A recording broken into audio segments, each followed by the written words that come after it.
नमस्कार. श्री स्वामी समर्थ सगळ्यांना. प्रियांकास किचनमध्ये आपले सगळ्यांचं मनापासून खूप खूप स्वागत आहे. बऱ्याचदा मुलं पालक खायला कंटाळा करतात, तर मग एकदा नक्की बनवा पालकपासून खुसखुशीत कुरकुरीत आणि खमंग अशी पालक भजी. चला तर मग रेसिपीला सुरुवात करूया. हे पहा, आता मी इथे पालक अर्धी जुडी निवडून स्वच्छ धुवून घेतलेली आहे. आता याची आपण भजी बनवणार आहोत.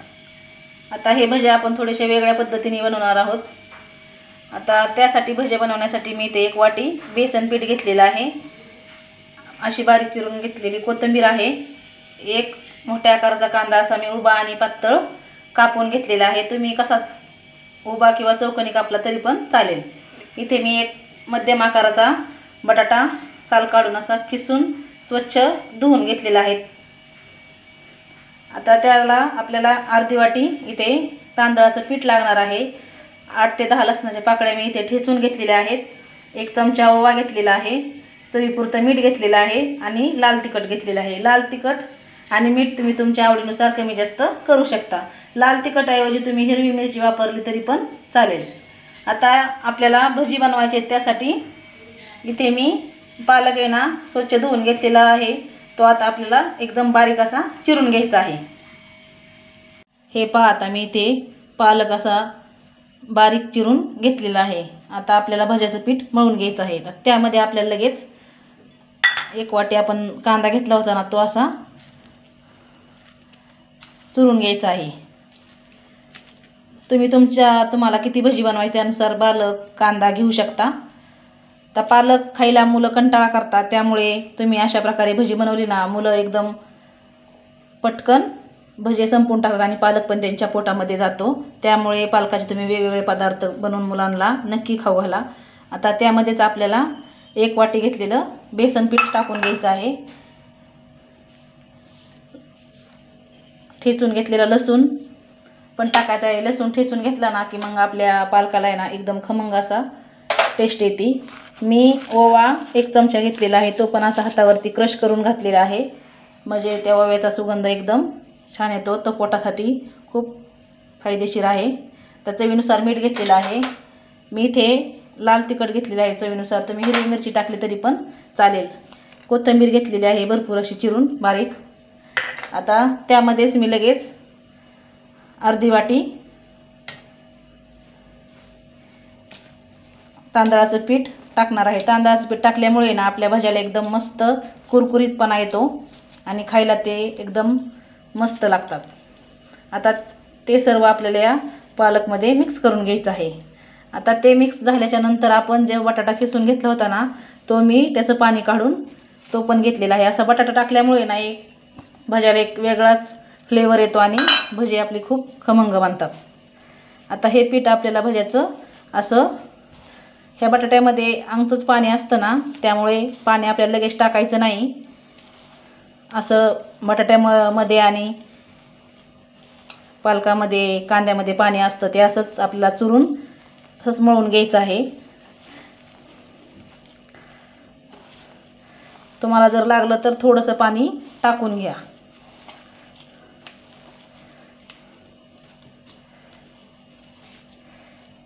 हे पहा, आता आपलं सगळं असं मिक्स करून झालेलं आहे आणि थोडंसं मळून पण झालेलं आहे. पण आपल्याला थोडी पाण्याची आवश्यकता आहे, त्यामुळे मी थोडंसं पाणी घेऊन अशा प्रकारे हे भज्याचं मिश्रण ना असं मळून घेणार आहे.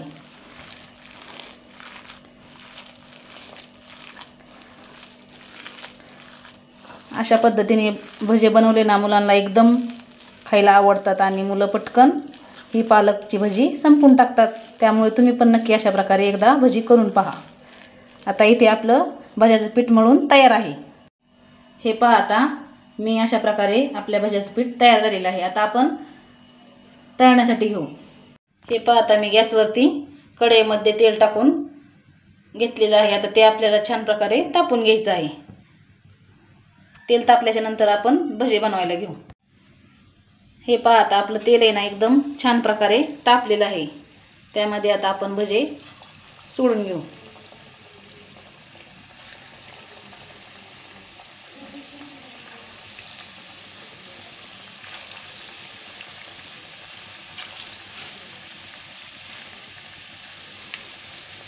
तर या भाज्यांमध्ये कुरकुरीत होण्यासाठी मी तांदळाचं पीठ वापरलेलंच आहे आणि आतून खुसखुशीत होण्यासाठी मी 1 चिमट खाण्याचा सोडा टाकलेला आहे. खाण्याच्या सोड्यामुळे आपले भजे आहेत ना आतून असे पोकळ आणि एकदम जाळीदार बनतात. आता आपल्याला हे मिडियम गॅसवरती भजे छान तळून घ्यायचे आहेत. मुले अशी पालक खायला कंटाळा करतात, मग अशा प्रकारचे भजे दिले ना की मग चपातीसोबत म्हणा किंवा गरम गरम ज्वारीच्या भाकरीसोबत देखील खातात.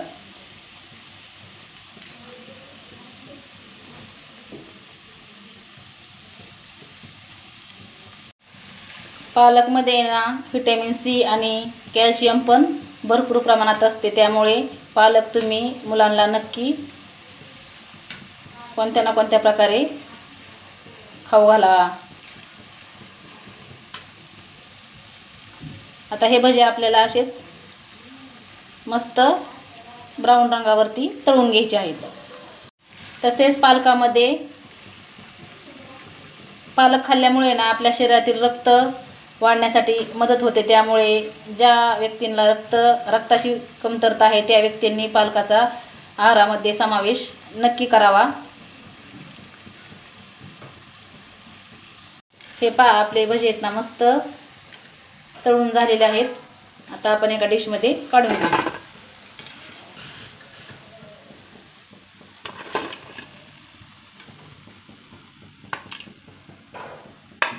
आता अशाच प्रकारे आपण सगळे भजे करून घेऊ.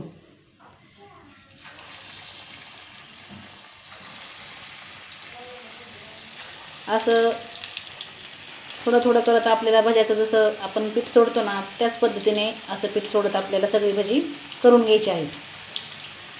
हे पहा आता आपली भजी सर्व तळून झालेली आहेत. पहा आपली भजी किती क्रिस्पी आणि कुरकुरीत बनलेली आहेत. तुम्ही पण नक्की अशा प्रकारे भजी बनवून पहा. हे पहा आता आपली भजी खाण्यासाठी तयार झालेली आहेत. ही भजी तुम्ही मुलांना सॉससोबत किंवा गरम गरम चपातीसोबत सुद्धा देऊ शकता. मुले आवडीने खातात. तुम्हाला जर माझ्या भज्याची रेसिपी आवडली असेल तर एक लाईक नक्की करा. चॅनलवर नवीन असाल तर चॅनलला सबस्क्राईब करायला विसरू नका. शेजारील बेल आयकॉनवर क्लिक करा, म्हणजे तुम्हाला नवनवीन नोटिफिकेशन येत राहतील. असे स्वस्त खा आणि मस्त राहा. संपूर्ण व्हिडिओ पाहिल्याबद्दल धन्यवाद.